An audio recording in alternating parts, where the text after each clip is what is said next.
एक गांव में भोला अपनी पत्नी बीना और बेटी सोनी के साथ एक छोटी सी झोपड़ी में रहता था। भोला के पास खुद की जमीन नहीं थी जिस पर वो खेती कर सके, और ना ही कोई दुकान थी जिसमें वो कोई काम खोल सके।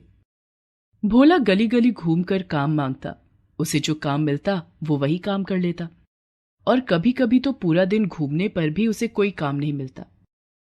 काम करके जो पैसे मिलते उसी से वो रोज का राशन खरीद लाता। एक दिन भोला पूरा दिन घूमता रहा पर उसे कोई काम नहीं मिला। ऐसे ही 2 दिन बीत जाते हैं और भोला को कुछ काम नहीं मिलता। एक दिन शाम को जैसे ही भोला आता है। क्या हुआ जी, आज भी काम नहीं मिला क्या? क्या बताऊं बीना, पूरा दिन घूमने पर भी कोई काम नहीं मिला। सुनो जी, आज राशन पूरा खत्म हो गया था। जो था वो मैंने बना दिया और सोनी को खिला दिया है। कल के लिए कुछ नहीं है घर में। देखते हैं बीना, कल क्या होता है, कुछ काम मिलता है या नहीं। अगले दिन भोला रोज की तरह काम की तलाश में निकलता है। पूरी दोपहर निकल जाती है पर उसे कोई काम नहीं मिलता, पर वो हिम्मत नहीं हारता और काम की तलाश में लगा रहता है। चलते चलते थकान की वजह से वो एक जगह पर बैठ जाता है। पास ही से आवाज आती है कि ये बोरी कौन रखेगा यहाँ से उठाकर। भोला जाकर देखता है तो 2 आदमी आपस में बातें कर रहे होते हैं कि आज लड़का काम पर नहीं आया है और अब ये सारी बोरी कौन रखेगा उठाकर यहाँ से। तभी भोला उनके पास जाता है और कहता है, सेठ जी कहो तो मैं सारी बोरी उठाकर अंदर रखाऊं। हाँ रखाओ, हम तो सोच ही रहे थे कि कोई मिल जाए जो ये बोरियां उठाकर अंदर रख दे। भोला धीरे धीरे सारी बोरी उठाकर अंदर रख देता है। सेठ उसे काम करने के लिए कुछ पैसे देता है। भोला बाजार से राशन का सभी सामान लेकर घर आता है। अरे आज आपको काम मिल गया था क्या जी? हाँ बीना, बड़ी मुश्किल से मिला।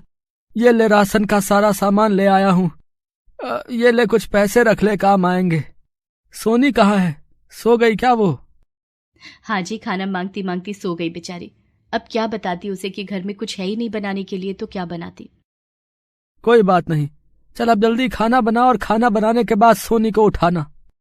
बीना खाना बनाकर सोनी को उठाती है और सब खाना खाकर सो जाते हैं।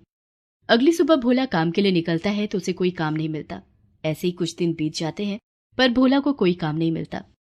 धीरे धीरे घर का राशन भी खत्म हो जाता है और उन्हें भूखा ही सोना पड़ता है। एक दिन, माँ बहुत भूख लगी है, खाना बना दो मेरे लिए। हाँ सोनी, बापू गए हैं ना काम पर, शाम को बनाऊंगी अपनी बेटी के लिए खाना। बोल तो दिया है इसे कि शाम को बनाऊंगी, लेकिन अगर सोनी के बापू को आज भी काम नहीं मिला तो क्या बताऊंगी मैं सोनी को। शाम हो जाती है और भोला फिर से खाली हाथ घर आता है। माँ बापू आ गए हैं, अब तो खाना बना दो। देखो ना बापू, आज माँ ने फिर से खाना नहीं बनाया। बोलती है कि बापू आएंगे तो बनाऊंगी। मुझे तो बहुत भूख लग रही है बापू। सोनी की ये बात सुनकर बीना और भोला दोनों की आंखें भर आती हैं। भोला बीना से कहता है, बीना ये क्या दिन दिखा रहा है भगवान हमें, पता नहीं क्या होगा हमारी सोनी का, चेहरा देखा नहीं जाता मुझसे। सोनी के बापू सब ठीक हो जाएगा एक दिन। आप रोज जाते हो काम की तलाश में, आपको काम जरूर मिलेगा। ये गांव है बीना, यहाँ कोई मजदूरी का काम नहीं मिलेगा मुझे। बस बीना, अब मैंने सोच लिया है, मैं कल शहर चला जाऊंगा, वहां जाकर काम करूंगा। कुछ न कुछ तो मिल ही जाएगा करने को, और कुछ महीनों बाद मॉनसून भी आ जाएगा। घर की छत भी पक्की करानी है, उसके लिए भी पैसे चाहिए।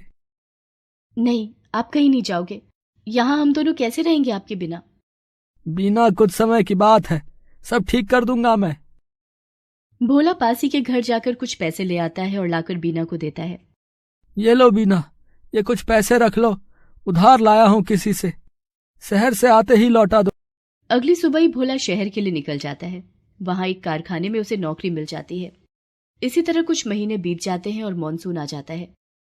गांव में मॉनसून के कारण बाढ़ आ जाती है और बीना का घर भी बाढ़ में डूब जाता है। इधर भोला भी घर आने की तैयारी में होता है, तभी शहर में भी खूब बारिश हो जाती है। सभी जगह पानी भर जाता है और भोला को अपने परिवार की बहुत चिंता होने लगती है। जब शहर में ही इतनी जगह पानी भर गया है तो गांव में तो पता नहीं क्या हाल होगा। मुझे बीना और सोनी की बहुत चिंता हो रही है। बीना, सोनी और गांव के काफी लोग बाढ़ में फंसे होते हैं। वो लोग एक नाव में बैठे होते हैं। माँ क्या होगा हमारा, हम मर जाएंगे क्या? बापू कब आएंगे माँ? सोनी तू रो मत, बापू आ जाएंगे और कुछ नहीं होगा हमें, तू रो मत मेरी बच्ची। गांव के लोगों को बचाने के लिए सरकारी कर्मचारी आ जाते हैं और बाढ़ में फंसे गांव वालों को सुरक्षित स्थान पर पहुंचा देते हैं, जहां गांव वालों को खाने पीने का सामान भी दिया जा रहा था। बीना भीड़ में घुसकर सोनी और अपने लिए खाना लाती है। बीना और सोनी को सरकारी कैंप में 2 दिन हो जाते हैं। अब बीना को भोला की चिंता हो रही थी। उधर शहर में अब बारिश थोड़ी कम हो गई थी। तभी भोला गांव के लिए निकल जाता है। गांव में आकर भोला देखता है कि सब जगह पानी ही पानी है। पानी की वजह से कुछ पता ही नहीं चल रहा था कि किसका घर कहाँ है। भोला नाव में था। वो अपनी नाव को एक पेड़ के नीचे रोक लेता है और जोर जोर से रोने लगता है। ये क्या, मैंने बहुत देर कर दी आने में। पता नहीं बीना और मेरी बेटी के साथ क्या हुआ होगा, वो किस हाल में होगी। अब मैं क्या करूं? तभी वहां सुरक्षा कर्मी आ जाते हैं। अरे, आप यहाँ कैसे आए और रो क्यों रहे हो? क्या हो गया आपको? मेरा परिवार पता नहीं इस बाढ़ में कहीं खो गया है। मैं आज ही शहर से आया हूं और उन्हें ही ढूंढ रहा हूं। गांव से कुछ दूरी पर हमारा कैंप है, जहां हमने बचे हुए लोगों को रखा है। आप चलो हमारे साथ, क्या पता आपकी बेटी और पत्नी वहीं हों। भोला सुरक्षा कर्मियों के साथ कैंप में चला जाता है, जहां ढूंढने से उसे बीना और सोनी मिल जाते हैं। वो तीनों गले मिलकर बहुत रोते हैं। बीना, अब चुप हो जा। अब हम सब मिल गए हैं, अब सब ठीक है। कुछ दिनों बाद बाढ़ का पानी भी सूख जाता है और गांव वाले अपने अपने घरों की ओर चल देते हैं। भोला और बीना भी अपने घर जाते हैं और देखते हैं कि उसकी झोपड़ी पूरी तहस नहस हो गई है। इसे देखकर बीना कहती है, हे भगवान, ये कैसी परीक्षा ले रहे हो हमारी। हम तो पहले से ही परेशान थे और अब हम गरीबों पर ये बाढ़ का कहर। कैसे ठीक होगा ये सब? माँ, अब हम कहाँ रहेंगे? हमारा घर तो टूट गया। तू चिंता मत कर बेटिया, शहर से मैं काफी पैसे कमा लाया हूं। अब हम एक पक्का घर बनाएंगे।